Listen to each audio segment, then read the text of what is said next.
So, hi again to myself. This is to remind myself that it is 37 days to go before the Euphoria Day. 37 days to go before the Euphoria Day.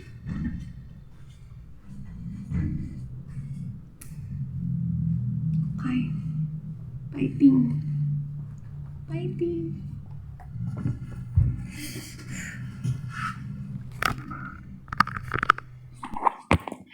At pinagpatuloy natin ang pagkikibaka sa buhay. Yan ang aking estado ngayon. Hindi ko ba alam. Pero, let's go, go, go!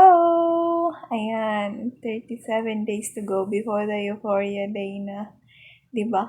Mapansin naman yung headband ko na bunny-bunny. Diba? Tapos yun, hindi ko alam kung nagsasagot ba ko dyan or nag-scroll sa Facebook. Yun na nga. Nag-scroll na nga. Ang walang hiya. Ang walang hiyang animal. Nag-scroll muna bago ko ayun, nagpa-music muna. Tapos dahil na-konsensya, yun, pumunta kunwari sa may study, Yun, basta yun. Dahil na-konsensya ang person, kunwari, na magsasagot na siya ng mga question. May nakita kasi akong bagong parang isang PDF libro pala na na-save ko noon na hindi ko pa nasagutan. So, nung nakita ko, sabi ko, parang ang ganda naman nitong sagutan. So, ayan, ni-start ko na siyang sagutan dyan. Kaya, ayun, isasagot ng person, ha. Tapos, diba? Parang estudyante ka, no? Estudyante ko no si Kato. Kunwari, estudyante ko no si Kato. Tapos, naman, mambas-basa. Anggan ang chito ka awati madman.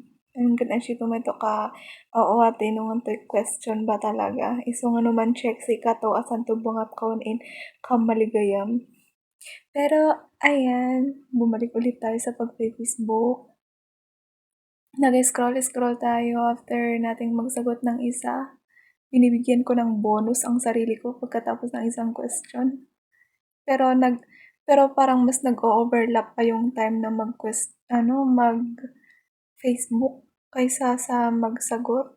So, kahit nakaupo ako din ng 3 oras, sabihin mo na lang na yung half ng 3 oras is nag-Facebook ako doon. O, diba? Tingnan mo naman. Oh my gosh. Habang nagre-record ako parang, my gosh, self, you're too much. So, ayan, nakonsensya ulit siya. Bumalik ulit siya sa sasagot ko, no? Dahil nakonsensya siya, bumalik siya sa pagsasagot. Kunwari. Diba? Kaninang umaga yan siya.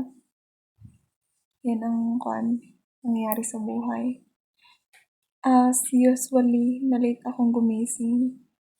Mas nauna pa yung sinag ng araw kaysa sa akin. So, means, it's very bad as of the moment. But I will try.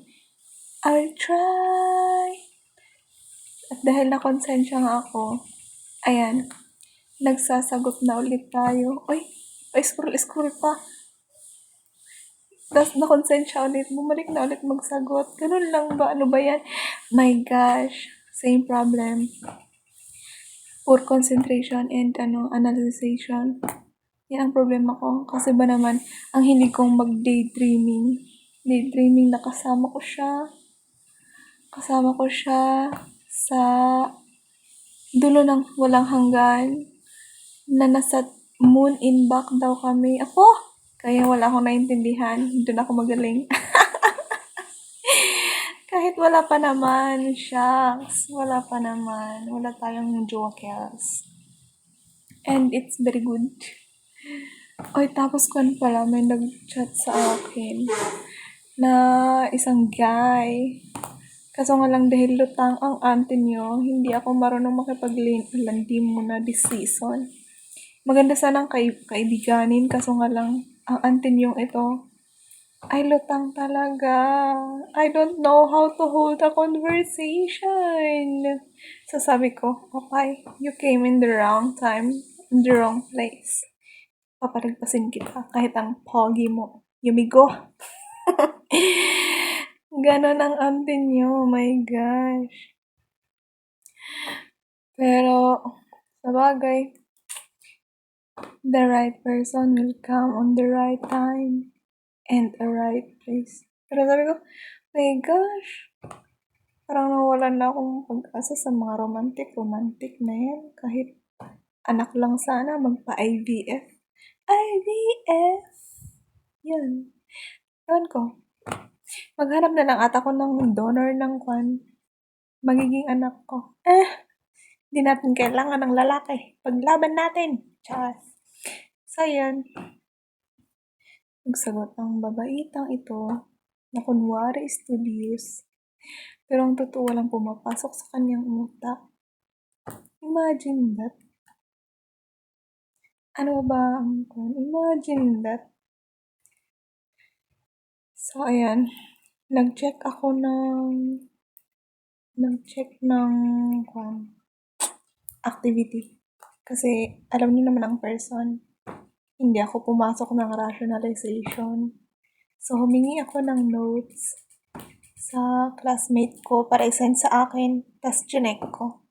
And then, only to find out lang.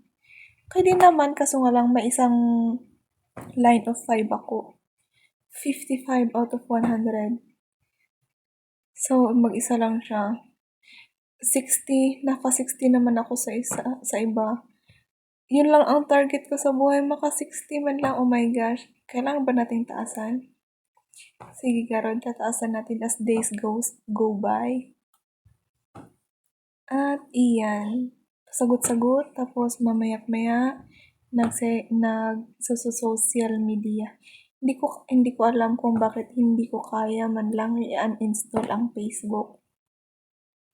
Pero siguro kapag malapit na talaga at ang anxiety ay cracking to my nerves na, maybe kakayanin kong mag-uninstall ng Facebook.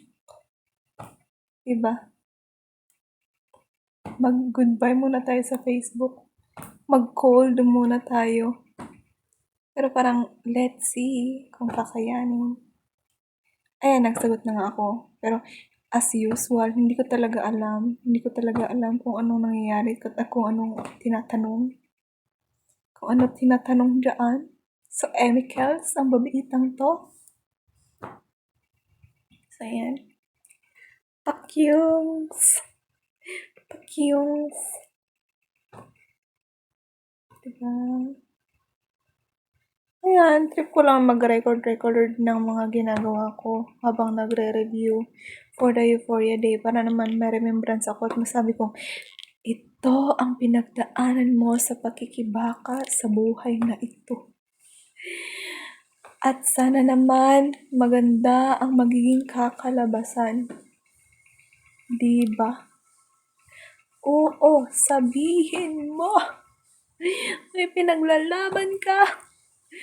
Mananalo ka. Diba? Sobra pa lang habang oras ang hindi kasi ang ginawa ko. Times 30 lang. So, yung isang oras, naging 2 minutes. Pero kapag gawin kong times 60, yung isang oras, magiging 1 minute lang. Ginawa ko ka dyan, 2 minutes eh. Kaya ang haba. Pero ito na pagkatapos kong nagsagot-sagot dun sa loob, naisip ko na maglaba kasi masyado na pata akong maraming labahin. Kala mo yun? Parang dumadapo lang sa kamay ko yung mga labahin ko, ano? Of course! Mga lang yan eh. Mga slight leaves. Mga pawis-pawis lang. Diba? Kasi yan. Nakailang cycle ako dyan eh. T-shirt, mga pangbahay, tapos mga pantalon na. Yon. Ganun na nga ang nangyari. At yan na. So, it is 37 days before the Euphoria Day. And I hope everything will go well, and I hope to pass this board exam. Okay, all the best to myself, and pagsipagan mo pa self, you can do it, and matulog ka na kasi ang oras is 12:27 a.m. Goodbye!